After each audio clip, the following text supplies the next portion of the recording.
pinagpalit ka at hindi ka na mahal. Tangina mo ah. Bakit ako? Uy, di tangina niya.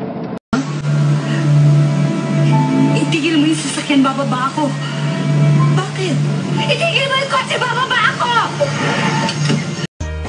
Walang boss na naka-Hawaiian shirt, oversized pants at maduming sapatos. Baka meron naman, Mom. Saan? Patayin ko. May galit pa eh! That's true. Ano, I respect that. I really respect that. Pero ang ating leksyon, mga kaibigan, Thank you, Lord, ha? Pandesal lang naman hinihingi ko sa inyo. Hamburger binigay nyo. May fries pa. Ang asawa, walang pinagkaiba sa kotse.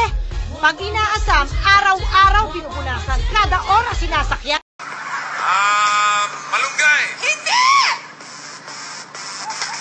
Oh my God! Talo na! Hurry up! Most Pinoys love the head. Diba? Sinisip-sip talaga yung ulo.